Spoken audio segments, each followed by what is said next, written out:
School study point में मैं रविंद्र वर्मा आप सबका एक बार पुनः हार्दिक स्वागत करता हूं। आज आपके सामने मैं हिंदी का वो बिंदु करवाऊंगा जो अक्सर प्रतियोगी परीक्षाओं के साथ साथ कक्षाओं में भी काम आता है। उस विषय का नाम है समास।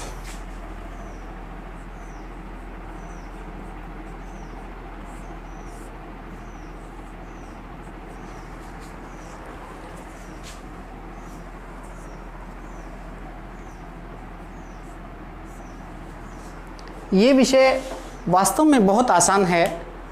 थोड़ा सा अगर हम ध्यान देंगे तो कहीं भी इसमें गलती की गुंजाइश शेष नहीं रहेगी। आइए सीधे विषय पर चलते हैं। समास है क्या? आपने पहले सीखा वर्णों में जहाँ मेल होगा वो तो संधि बनाएगा और ये शब्दों में मेल होगा तो समास बनाएगा। समास किसे कहते हैं? दो शब्दों के मेल से होने वाले परिवर्तन को, विकार को या नए पद को समास कहते हैं। आसान सी छोटी सी परिभाषा क्या बनती है? दो शब्दों से बनने वाले नए पद को समास कहते हैं। समास में दो चीजें होती हैं। पहला है समस्त पद, दूसरा है विग्रह। समस्त पद क्या होता है?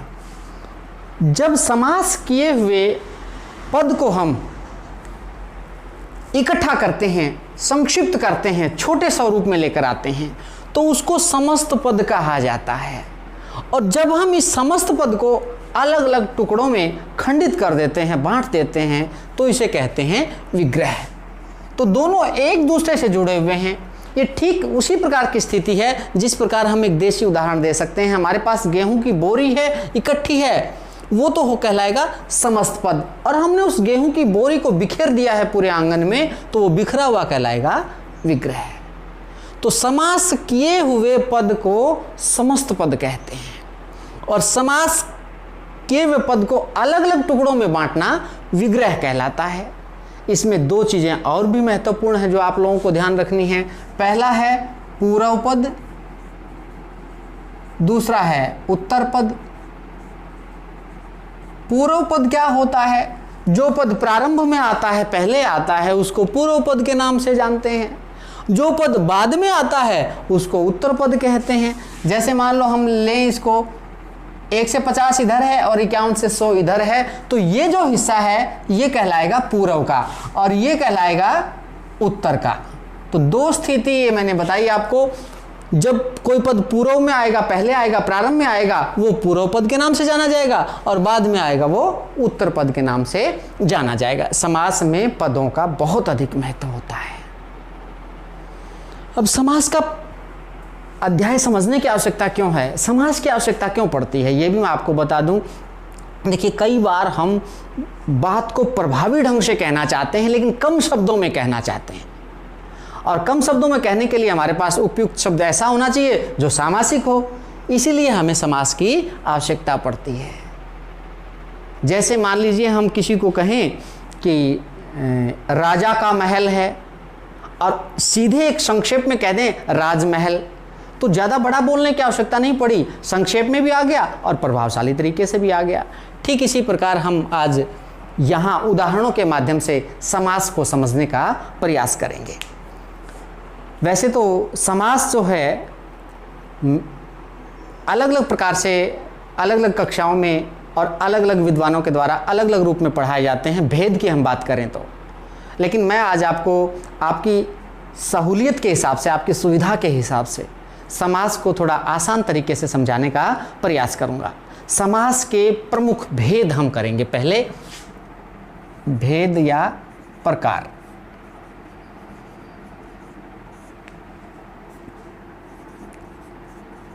पहला है अव्ययी भाव समास, दूसरा है तत्पुरुष समास, तीसरा है कर्मधारय समास।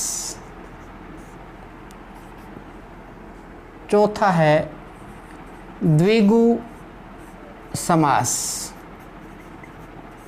पांचवा है द्वंद्व समास। छठा और अंतिम जो मैं आपको समझाऊंगा वो है बहुव्रीहि समास। कुछ विद्वान केवल समास के 4 मुख्य भेद मानते हैं, वो भी मैं आपको तरीके से समझाऊंगा कैसे उसको माना जाता है, लेकिन एक बार हम इनको आसान क्रम के अनुसार समझने का प्रयास करेंगे। पहला मैंने आपके सामने लिखा अव्ययी भाव समास। देसी तरीका जो मैं आपको बताऊं, हम इन पदों को ध्यान में रखना है। पहले नंबर पर जो समास है उसमें पहला पद प्रधान होगा। जो हमारा अव्ययी भाव समास है उसमें पूर्व पद प्रधान और उत्तर पद आश्रित होने का काम करता है। परिभाषा क्या बनेगी? जिस समास में पूर्व पद प्रधान और उत्तर पद आश्रित होता है और संपूर्ण पद एक अव्यय के रूप में काम करता है उसे अव्ययी भाव समास कहते हैं। जैसे यथा विधि, विधि के अनुसार। अब देखिए हमारे पास शब्द है यथा विधि, ये हमारा समस्त पद है। इसको हमने तोड़ा, टुकड़ों में बांटा, विधि के अनुसार, ये हमारा विग्रह कहलाएगा। यहाँ जो ये पूर्व पद और ये उत्तर पद, ये जो पूर्व पद है ये प्रधान होने के कारण प्रधान कैसे है वो भी मैं आपकी भाषा में समझा देता हूं। हम विधि का अर्थ निकालें, विधि का अर्थ निकलेगा कानून, नियम, जैसा भी। और दूसरा है के अनुसार कहें तो पूरा अर्थ नहीं निकलता। के अनुसार का मतलब दिन के अनुसार, रात के अनुसार, सुबह के अनुसार, राजा के अनुसार, किसके अनुसार, कोई पूरा उत्तर नहीं मिल पा रहा है। इसका मतलब ये प्रधान नहीं आश्रित है, और ये विधि जो अपने आप में अर्थ देने में सक्षम है, इसलिए हम इसको क्या कहेंगे? प्रधान कहेंगे। तो पूर्व पद प्रधान है, उत्तर पद आश्रित है, इसको हम क्या कहेंगे? अव्ययी भाव समास कहेंगे। दूसरा हमारा समास है, मैंने बताया था देसी तरीका, दूसरे में दूसरा पद प्रधान होगा। यानी जिस समास में उत्तर पद प्रधान और पूर्व पद आश्रित होता है उसे तत्पुरुष समास कहते हैं। इसका मतलब क्या है? इसका मतलब एक उदाहरण के माध्यम से हम समझेंगे। जैसे राजमहल,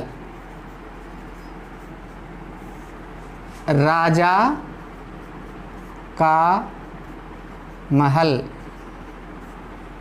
अब देखिए राजा का महल, अब हम यहां एक एक को समझने का प्रयास करते हैं। पूर्व पद है राजा का, मैंने आपको कहा राजा का, अब इससे क्या अर्थ निकलता है? राज से पूर्ण अर्थ बोध नहीं होता। क्यों?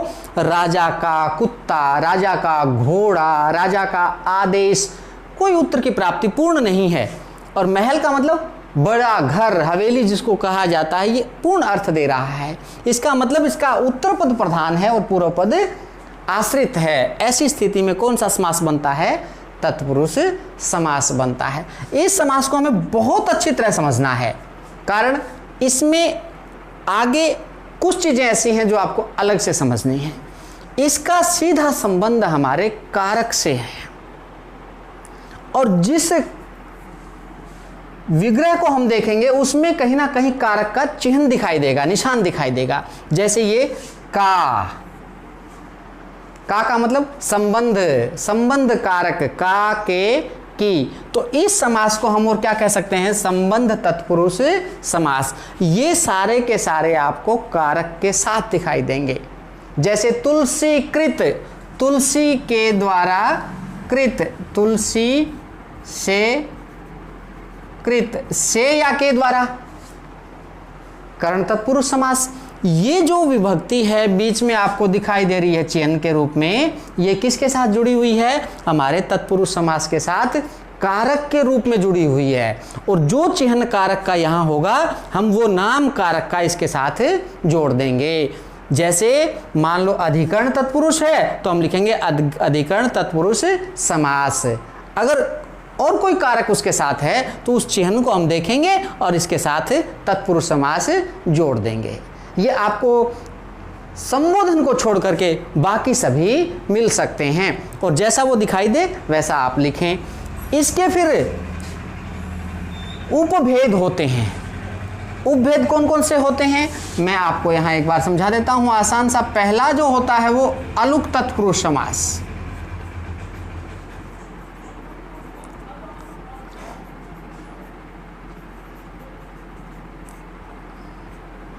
अलुक तत्पुरुष समास।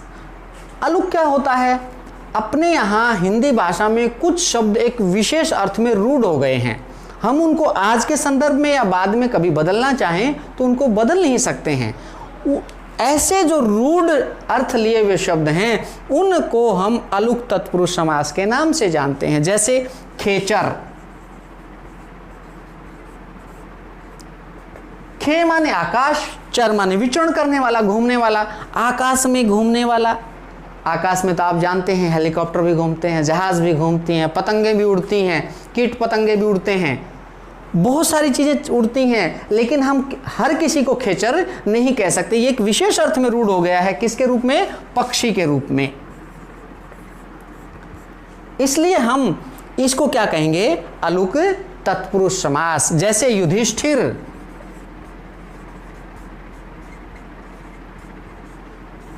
युद्ध में स्थिर, युद्ध में स्थिर। और ये ऊपर वाला क्या विग्रह क्या बनेगा उसमें? आकाश में उड़ने वाला, आकाश में उड़ने वाला। अब देखिए युद्ध में स्थिर, आज के टाइम में कितना भी बड़ा कोई कर्नल, जर्नल, टर्नल, फर्नल कुछ भी हो, सेना का कितना बड़ा अधिकारी क्यों ना हो और युद्ध में वीरता दिखा दे, बहुत सारे मेडल जीत ले, लेकिन फिर भी हम उसको युधिष्ठिर नहीं कह सकते, क्योंकि युधिष्ठिर जो शब्द है अपने यहाँ धर्मराज यानी महाभारत के एक विशेष पात्र के रूप में रूढ़ हो गया है। हम उसी को युधिष्ठिर कहते हैं, बाकी को युधिष्ठिर नहीं कहते हैं। इसलिए हम इसको क्या कहेंगे? अलुक तत्पुरुष समास। इसी का दूसरा है जो उपभेद है, दूसरा जो उपभेद है वो है न्याय तत्पुरुष समास। न्याय तत्पुरुष समास।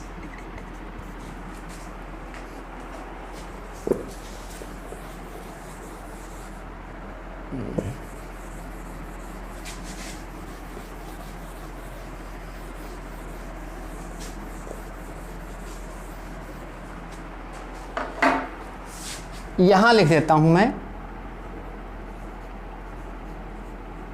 न्याय तत्पुरुष समास। न्याय तत्पुरुष समास क्या होता है? देखिए, जिस समास में नकारात्मकता, निषेधात्मकता या अभाव का बोध होता है, नहीं का बोध होता है, ऐसे शब्द किस में जुड़े मिलेंगे? न्याय तत्पुरुष समास में। न्याय तत्पुरुष समास काटना पड़ेगा। जिस समास में निषेधात्मकता, नकारात्मकता, नहीं का बोध या किसी चीज के अभाव का बोध होता है उसे न्याय तत्पुरुष समास के नाम से जाना जाता है। हिंदी में आप सब जानते हैं ए लगा करके या अन लगा करके इसको निषेधात्मक बना लेते हैं। मान लीजिए सीधे व्यंजन है तो हम ए लगा लेते हैं और स्वर लगा हुआ है तो उसके साथ अन्न समाहित कर देते हैं, तो ये कहलाएगा न्याय तत्पुरुष समास। जैसे असभ्य बराबर न्याय सभ्य, अधर्म बराबर न्याय धर्म। ये जो न्याय का बोध हो रहा है, निषेधात्मकता का बोध हो रहा है, ये न्याय तत्पुरुष समास के नाम से जाना जाएगा। इसके बाद जो नंबर 3 पे समास था हमारा मुख्य की अगर हम बात करें तो उसमें था कर्मधारय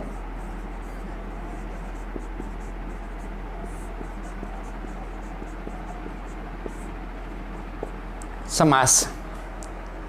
ये मैंने इसके दो उपभेद आपको करवाए हैं। हालांकि एक उपभेद पदलोपी भी होता है, लेकिन उसकी कोई विशेष आवश्यकता हमें महसूस नहीं होती, हमारा उससे काम चल जाता है।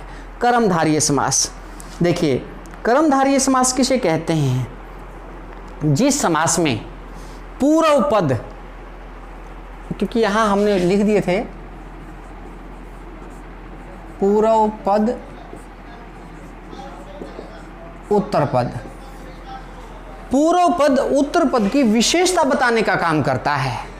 यानी कि पूर्व पद और उत्तर पद में विशेषण विशेष्य का संबंध होता है। विशेषण विशेष्य, या हम कह सकते हैं उपमेय उपमान का संबंध होता है। यानी कि पूर्व पद उत्तर पद की विशेषता बताएगा।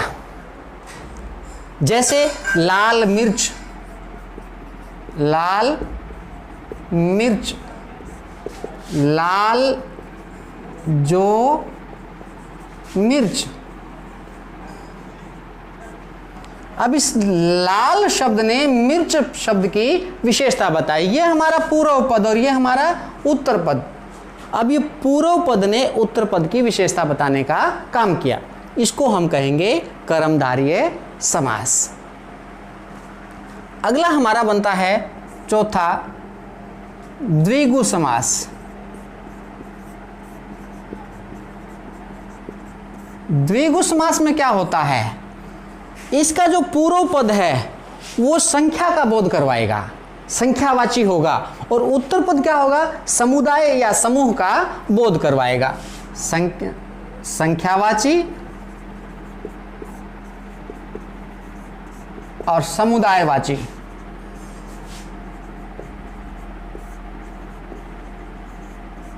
संख्यावाची और समुदायवाची कैसे होगा? जैसे सप्तऋषि, सप्त ऋषि, सप्त ऋषि,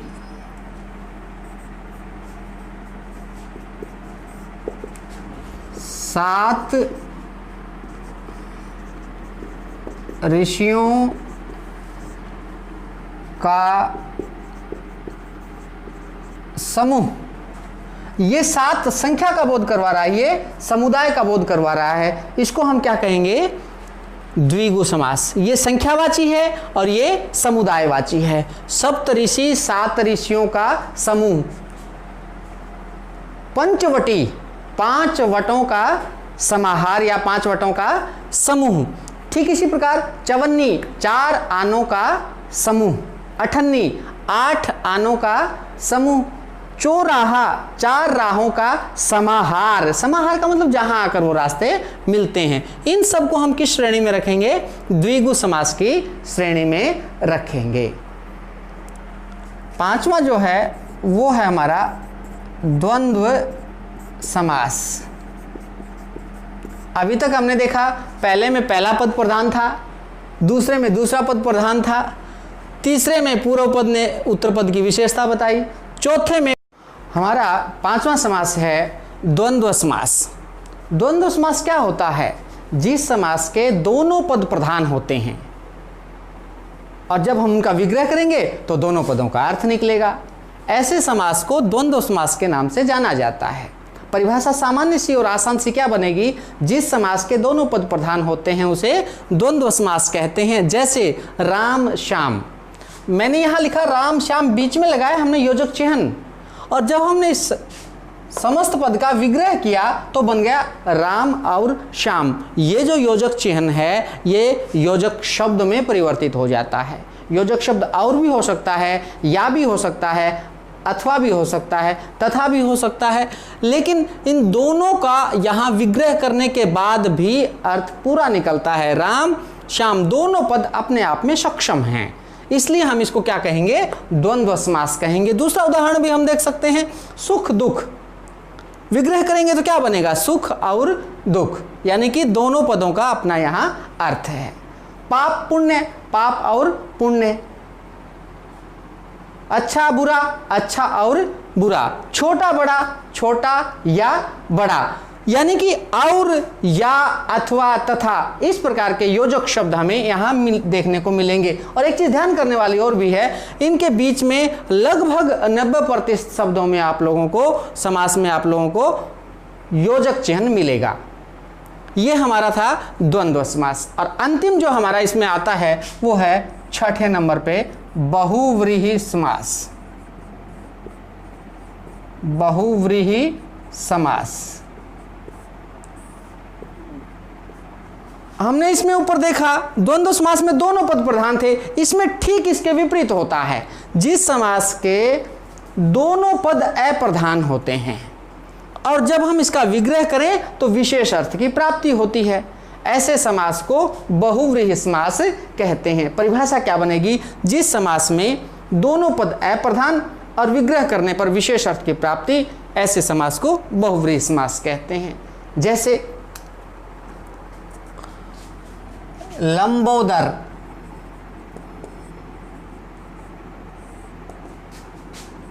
लंबा है उदर जिसका, अर्थात भगवान गणेश। अब देखिए ध्यान से इसके ऊपर, लंबोदर, लंबा है उदर जिसका, उदर कहते हैं पेट को।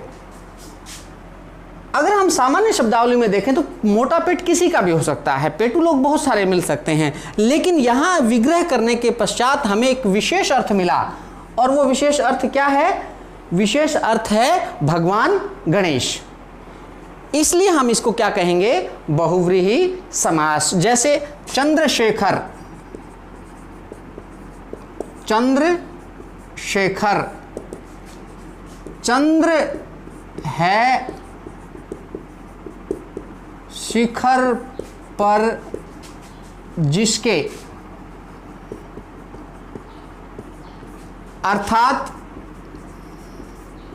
भगवान शिव। देखिए चंद्रशेखर किसी का नाम हो सकता है, लेकिन हमने जब इसका विग्रह किया, चंद्रमा है शिखर पर जिसके, चंद्र है शिखर पर, शिखर चोटी को कहा जाता है, उसका जो गहरा अर्थ है, विशेष अर्थ है, वो क्या निकलता है? भगवान शिव। और ये जो भगवान शिव हमने देखा अर्थ, ये कहलाएगा हमारा बहुव्रीहि समास। उम्मीद करता हूँ जो समास मैंने आप लोगों को समझाए हैं वो आप लोगों को समझ में आएंगे। भविष्य में जो आपकी प्रतियोगी परीक्षाएं होंगी उनमें आप अंक प्राप्त करेंगे। अगर आपको हमारा ये वीडियो पसंद आए तो आप इसको शेयर करें, लाइक करें और अधिक से अधिक दूसरों को भी बताने का प्रयास करें। नमस्कार, धन्यवाद।